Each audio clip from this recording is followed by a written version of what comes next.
আসসালামু আলাইকুম বন্ধুরা, আমি রাইহান মুস্তাফিজ প্রথমেই আপনাদের প্রত্যেককে স্বাগত জানাই দ্য আরবান্স ইউটিউব চ্যানেল এবং আজকে ফ্রাইডে কমেন্ট বক্সে। বন্ধুরা, আজকের এই গুরুত্বপূর্ণ ভিডিওতে আমরা কথা বলবো বেশ কিছু গুরুত্বপূর্ণ কমেন্ট নিয়ে, যে কমেন্টগুলো করেছেন আপনারা, যে কমেন্টগুলো অনেক বেশি গুরুত্বপূর্ণ কিন্তু যেগুলো নিয়ে আলাদা করে ভিডিও বানানো সম্ভব নয়, সেই কমেন্ট নিয়ে আজকের এই ফ্রাইডে কমেন্ট বক্স। খুবই ইন্টারেস্টিং ভিডিও হবে, ভিডিওটা পুরোটা দেখবেন, আশা করছি আপনাদের ভালো লাগবে। আসসালামু আলাইকুম বন্ধুরা, আমি রাইহান মুস্তাফিজ। তার আগে যদি আমরা কথা বলি আজকে আমাদের সোশ্যাল মিডিয়া শাউট আউটের ব্যাপারে, তারা রয়েছেন তাসনিমুল ভাই, তারপর রয়েছেন পুষ্কর ভাই এবং রয়েছেন হাবিবুল্লাহ ভাই। আপনাদের প্রত্যেকের অনেক বেশি ধন্যবাদ দ্য আরবান্সের সঙ্গে জুড়ে থাকার জন্য।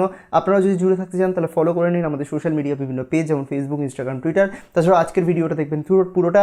তাহলে চলুন আর দেরি না করে ভিডিওটা শুরু করা যাক। বন্ধুরা, আজকে আমরা প্রথম কমেন্ট পিক আপ করেছি সুলতান আহমেদ সাদিমের তরফ থেকে। উনি বলছেন, ভাই best hashtag Friday comment box, best motherboard for Ryzen 7 3700X under 20K with wifi and Bluetooth. তো ভাই আমি সেজন্য আপনাকে B550 যে কার্বন ম্যাক্স ওয়াইফাই যে মাদারবোর্ডটা রয়েছে, বা B550 যে গেমিং এজ ওয়াইফাই মাদারবোর্ড রয়েছে, এই দুটোকে আপনাকে সাজেস্ট করবো। এছাড়াও যদি বাজেট এগুলো যদি দেখছেন যদি প্রাইস খুব হাই বা পাওয়া যাচ্ছে না, তাহলে আপনি B450 যে কার্বন ওয়াইফাই রয়েছে সেই মাদারবোর্ডটাও চুজ করতে পারেন। খুবই ভালো মাদারবোর্ড হবে, ব্লুটুথ ওয়াইফাইয়ের সঙ্গে আরামসে কিনতে পারেন। এরপরে যদি আমরা পরবর্তী কমেন্টের দিকে চলে যাই, উনি করেছেন হচ্ছে স্পাই ওয়ার্ল্ড। উনি বলছেন, ভাই GTX 1050 Ti এর কী অবস্থা? তো ভাই আপনাকে এটাই বলতে চাইবো, দেখুন GTX 1050 Ti প্রথম কথা বাজারে এই সময় পাওয়াই যাচ্ছে না, এবং যদি পাওয়াও যায় সেটার দাম মোটামুটি 30, 32, 33 হাজার টাকা।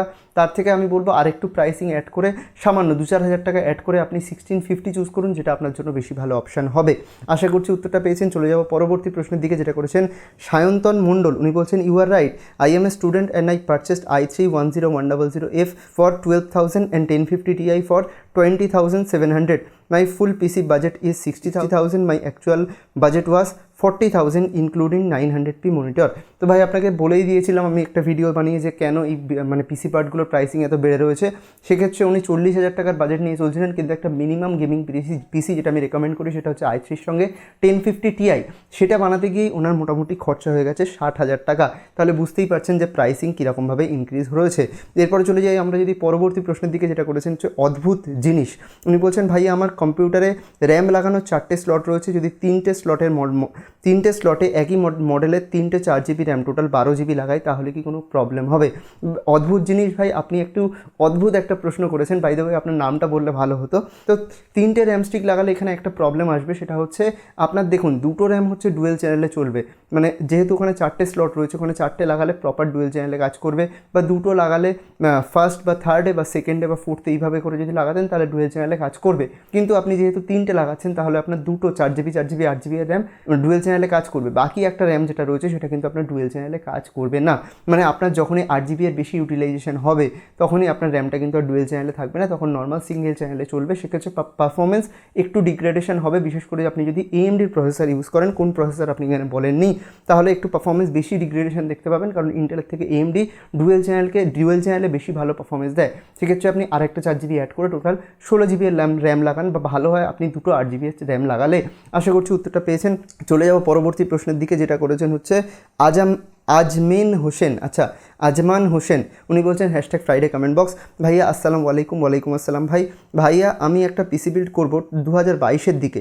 আমি ইউজ করতে চাই রাইজেন 5 3600। ভাই 2022-এ যেহেতু পিসি বিল্ড করবেন, সেক্ষেত্রে আপনি একটু আপগ্রেড করার চেষ্টা করুন, যেমন হচ্ছে ইন্টেলের 12th জেনারেশনের দিকে আপনি যেতে পারেন, বা AMDর ক্ষেত্রে আপনি 5600 এর দিকে যেতে পারেন। বাই দ্য ওয়ে 3600ও চুজ করতে পারেন, কোনো সমস্যা নেই।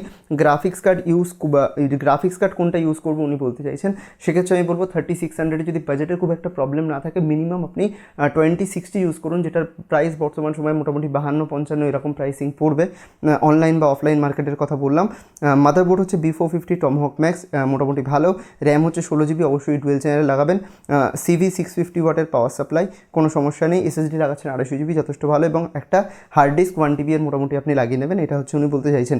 আমি এটা দিয়ে ভালো লেভেলের গেমিং প্লাস ভালো মতো এডিটিং করতে চাই, প্লিজ আমাকে সাজেশান দেন প্লিজ। তো ভাই আপনাকে বলবো আজমেন হোসেন, আপনাকে এটাই বলবো, আপনি অ্যাটলিস্ট হচ্ছে RTX 2060 ইউজ করুন। সেক্ষেত্রে আপনি ভালো মতো গেমিং এবং মোটামুটি ভালো লেভেলের এডিটিং করতে পারবেন। তার উপরেও আপনি উঠতে পারেন, আরও ভালো গ্রাফিক্স কার্ড নিতে পারেন, 30 সিরিজের গ্রাফিক্স কার্ড নিতে পারেন। তবে অ্যাটলিস্ট আমি বলবো এক্ষেত্রে আপনার 50-55 হাজার টাকায় RTX 2060 চুজ করা উচিত। আশা করছি উত্তরটা পেয়েছেন। চলে যাবো পরবর্তী প্রশ্নের দিকে, যেটা করেছেন এমডি শাকরুল ইসলাম। উনি বলছেন যে কিন্তু ভাই আপনি যে বললেন কেন এএমডিতে বিল্ডিং জিপিইউ থাকার কারণে ইন্টেল হতে একটু হলেও ভালো এএমডি সিপিইউগুলো? Lots of love from Bangladesh. তো ভাই আপনাকে এটাই বলবো, আমি এখানে 12100-এর কথা উনি বলছেন, i3 যে 12100 যেটা রিলিজ করবে, হ্যাঁ এক্ষেত্রে আমি অবশ্যই বলবো যে এএমডির যে এপিইউ সেগুলোতে ইনবিল্ড যে গ্রাফিক্স রয়েছে সেটার পারফরমেন্স সাধারণত বেশি হয় বা বেশি, সেক্ষেত্রে অবশ্যই ভালো হবে। কিন্তু যদি একটা গ্রাফিক্স কার্ডের সঙ্গে আপনি এই i3 12 জেনারেশন লঞ্চ মানে ইনস্টল করেন, সেক্ষেত্রে খুবই ভালো পারফরমেন্স পাবেন। মানে নর্মাল যদি রাইজেন 3 এর সঙ্গে কম্পেয়ার করি সেক্ষেত্রে ভালো পারফরমেন্স পাবেন। আশা করছি উত্তরটা পেয়েছেন। চলে যাবো পরবর্তী প্রশ্নের দিকে, যেটা রয়েছে কিড অফার এফ। উনি বলছেন ফ্রাইডে কমেন্ট বক্স, অনেকবার আগে কমেন্ট করেছি কিন্তু রিপ্লাই পাইনি। আমার একটা বন্ধু পিসি সেল করবে, প্রসেসর হচ্ছে i5 10400 plus MSI GTX 1650 super OC. আমি এটা দিয়ে ফ্রি ফায়ার গেমিং স্ট্রিমিং করবো, ভিডিও এডিটিং করবো, আমার এই পিসি নেওয়া ঠিক হবে? লাভ ফ্রম বাংলাদেশ। তো ভাই এই মার্কেটের কথা মাথায় রেখে আপনাকে বলবো আপনার চোখ বন্ধ করে নিয়ে নেওয়া উচিত। আপনি আরামসে মোটামুটি ভালো মোটামুটি লেভেলের স্ট্রিমিং করতে পারবেন এবং এডিটিং গেমিং মোটামুটি ভালোই করতে পারবেন, কোনো সমস্যা নেই, যেহেতু আপনি 1650 সুপার এখানে লাগাচ্ছেন। চলে যাবো পরবর্তী প্রশ্নের দিকে। আশা করছি আপনার প্রশ্নের উত্তরটা পেয়ে গেছেন। উনি পরের প্রশ্ন করেছেন মিস্টার লোপার। উনি বলছেন #A ফ্রাইডে কমেন্ট বক্স, ভাইয়া প্লিজ আমার এই কমেন্টের উত্তরটা দেবেন। আমার রাইজেন 5 3400G এই প্রসেসরটা আছে, এর সাথে কোন গ্রাফিক্স কার্ড অ্যাড করলে ভালো হবে? এই দুটোর ভিতরে 1650 সুপার নাকি GTX 1660 সুপার নাকি 1650 সুপার উনি 3400G এর সঙ্গে লাগাবেন। আমার কাজ হচ্ছে ফ্রি ফায়ার লাইভ স্ট্রিম করা, কোনটা লাগালে বেশি ভালো হবে এবং বটলনেক হবে না? তো ভাই বটলনেক হবে না বলতে গেলে সেখানে আপনি 1650 সুপার নিলে বেশি ভালো, কিন্তু যেহেতু আপনি লাইভ স্ট্রিম করবেন সেক্ষেত্রে আমি বলবো 1660 সুপার লাগাবেন। কারণ হচ্ছে 1660 সুপারে হয়তো আপনার 3-4-5% বটলনেক আপনি দেখতে পাবেন 1080p গেমিংয়ে। তবে আমি বলবো কারণ হচ্ছে যেহেতু আপনি স্ট্রিমিং করবেন সেক্ষেত্রে আপনার 1660 সুপার বেশি ভালো অপশান হবে। বাজেট কম থাকলে চোখ বন্ধ করে 1650 সুপারও লাগাতে পারেন, কোনো সমস্যা নেই। আশা করছি উত্তরটা পেয়েছেন। চলে যাবো পরবর্তী প্রশ্নের দিকে, যেটা করেছেন মাধবী এফ। উনি বলছেন যে আপকামিং RTX 2060 দিয়ে লাইভ স্ট্রিম করা যাবে 1080p 60 FPS দিয়ে? প্লিজ অ্যান্সার দেবেন। তো মাধবী এফ আপনাকে এটাই বলতে চাইবো যে 2060 দিয়ে আপনি 1080p 60 FPS-এ কোন গেমটা লাইভ স্ট্রিম করবেন সেটার উপর ডিপেন্ড করে। আপনি যদি ফ্রি ফায়ারের মতো গেম লাইভ স্ট্রিম করতে চান বা পাবজি মোবাইলের মতো, তাহলে আরামসে করতে পারবেন। কিন্তু যদি আপনি হচ্ছে হাই এন্ড কোনো গেম, যেমন ধরুন আপনি সাইবারপাঙ্ক 2077-কে লাইভ স্ট্রিম করতে যাচ্ছেন, সেক্ষেত্রে সমস্যা আসবে। সেক্ষেত্রে গেম টু গেম ডিপেন্ড করে আপনি কোন গেম খেলবেন এবং লাইভ স্ট্রিম করবেন সেটার উপর ডিপেন্ড করে। সেটা যদি গ্রাফিক্যাল পারফরমেন্স বা গ্রাফিক্স যদি খুব হাই হয় সেক্ষেত্রে আপনার 2060 কম পড়ে যাবে, কিন্তু যদি আপনার সেক্ষেত্রে গ্রাফিক্স খুব একটা বেশি হাই সেই গেমটা নয়, সেক্ষেত্রে আপনি নর্মাল কোনো শুটিং গেম খেলছেন, সেক্ষেত্রে আরামসে লাইভ স্ট্রিম করতে পারবেন। আশা করছি উত্তরটা পেয়েছেন। এটাই ছিল আজকে আমাদের শেষ প্রশ্ন।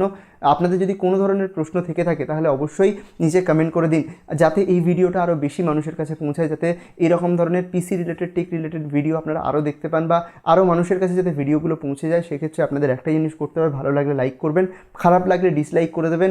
দেখা হবে এরকম একটা ইন্টারেস্টিং টেক ভিডিও নিয়ে। ততক্ষণের জন্য গুড বাই, আলবিদা।